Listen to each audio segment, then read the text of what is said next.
our next guest, incredible friend, regional director for Focus in her 10th year of Focus. Please help me welcome Carrie Wagner to the screen. Hi, Steve. There she is. Carrie, how are you? How you doing? I'm doing well, Steve. How are you doing? Oh, so blessed. This is so much fun. And again, everyone, thank you for staying with us in this live Easter Fervorino. Carrie, we'll jump in. You're a regional director for Focus. You've been a regional director for 5 years. You were on campus for 5 years. You've really lived it all, seen it all. But what are you seeing now in mission? And maybe how does that compare to what your life was like when you were on campus or even just a few months ago? Sure. Yeah, it's wild. As everyone who's watching knows, you're living it. But what I'll say, Steve, is that I'm just really encouraged to see what God has done through these missionaries and students. So all of you who are watching, because the reality is this is a crazy time, unprecedented certainly in our time. But to see the way that all of you have actually been able to transition, not only personally to get your feet under you, to try and establish a habit of life, a rule of life, some sort of routine in your day, like Curtis and Dr. Reyes were talking about, but to also almost seamlessly transition to digital outreach has been amazing.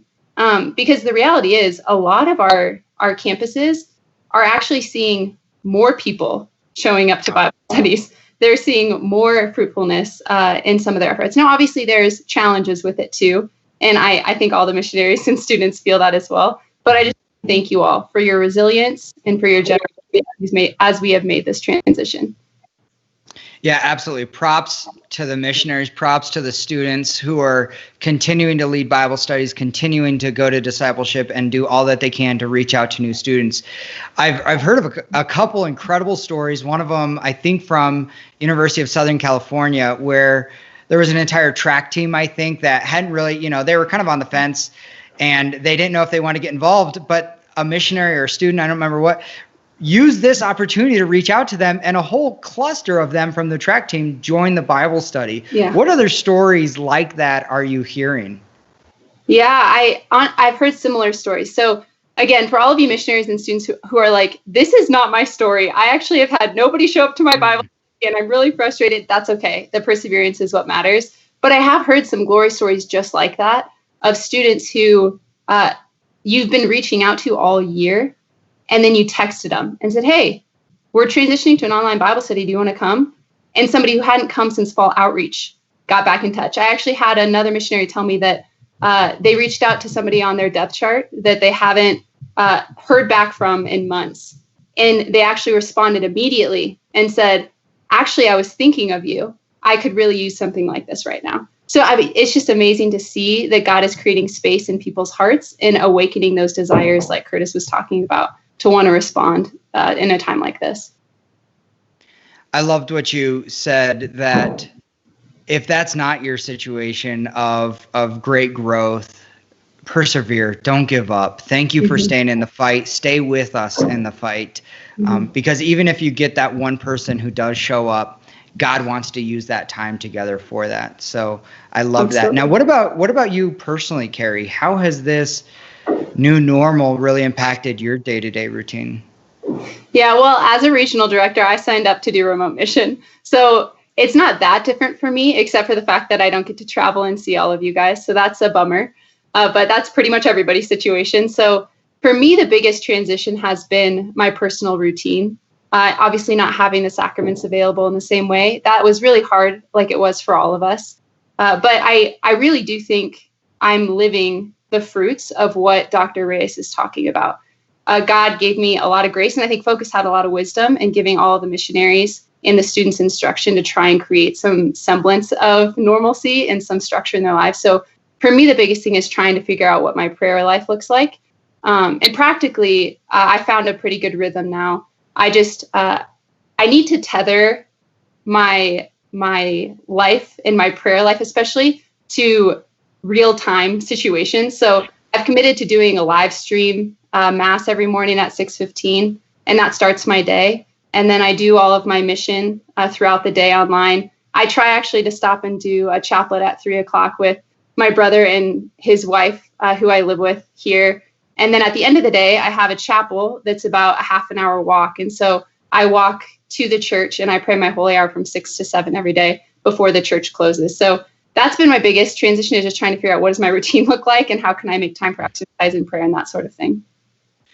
So we talked about all the kind of secular media that's at our fingertips, that's available to us, but we've also seen this huge growth, which is beautiful in the church, of webinars and retreats and conferences, Easter Fervorinos, and there's so much out there that's available to us, a billion masses to choose to watch every day. Like, how do we not drown in all the great content that's out there? How do we kind of choose what to go towards? Totally. That's a great question. And again, it's been amazing to see the response of these Catholic organizations and our pastors and our parishes that are trying to respond to our needs as we feel the effects of not having the sacraments available to us. So thank you. If anybody is watching who's a part of that, that's been a great gift. But it's true. At the end of a day where I've been on calls for 8 hours, the last thing I want to do is join another webinar. So again, for all of you who hopped on tonight, thank you. It's great to be with you. But the truth is, I think what Dr. Reyes was talking about is you got to know what's going to fill you up. You have to be intentional about the ways that you're spending your time for fellowship, for formation, for prayer, for leisure. All of those things are really important. And Steve, I think the other thing that I'm really learning in this time of quarantine can be summed up, I think, in the passage from Evangelii Gaudium that Pope Francis wrote. It says, life grows by being given away, and it weakens in isolation and comfort. I think that summarizes my experience of life in quarantine so far, because we have all these things that we can consume. Some are good, some are bad, but it's a sense of wanting to just like get through the time, like Curtis and Dr. Reyes were talking about a little bit. Is this just a time to survive and escape the experience of like, this is really boring or this is really stressful? But actually, instead of having a consumer mindset, recognizing that life grows by being given away. And I think that that's the biggest thing that I want to encourage all of you missionaries and students in this time is, yes, get our feet under us, make sure that we're filling ourselves with good things, with prayer. But at the end of the day, we have to make a gift of ourselves if we're going to be fully human and fully Christian. And practically, I think the biggest thing to pay attention to are the people in your life. So pay attention to the family around you and the opportunities that you have. So in closing, be a gift of ourselves, critical, pay attention to those around us. In focus, the heart of our mission is incarnational evangelization, relationships, right? Actually being together in person and living life together, shoulder to shoulder on mission. What are some creative ways that you have seen missionary students continue to do this while living digitally? Oh, great question. And again, props to our missionaries because they have had some amazingly creative ideas. So I'll share personally for me, one of the things that I got to do this weekend is I have a big family. I have lots of nieces and nephews, and we love to get together for holidays. And we weren't able to this year, like most families. And so we got together on Zoom, and I put together a Family Feud game for all of us to play. So playing games online, and not just like Call of Duty, but real like, interactive games that you can actually get into and engage one another. That was so fun. And I know a lot of missionaries are doing that. Some other ideas that I've heard of that have been really great, and I think are a great way to build authentic friendship, are maybe sending a friend groceries through Instacart or ClickList and actually Zooming each other while you make dinner together. Or sending a friend who you know is really struggling with their transition to their new environment, or just because they're struggling with personal things, a care package that lets you know that you're thinking about them. I know a team director who put together a scavenger hunt for her team in all these different locations around the country and made sure they had the right materials to be able to engage them and continue building community together. In fact, one of my favorite ideas is that one of the teams before their seniors got sent home was able to actually host a graduation ceremony in their backyard while maintaining proper social distancing measures to help the seniors have closure and honor them before they left.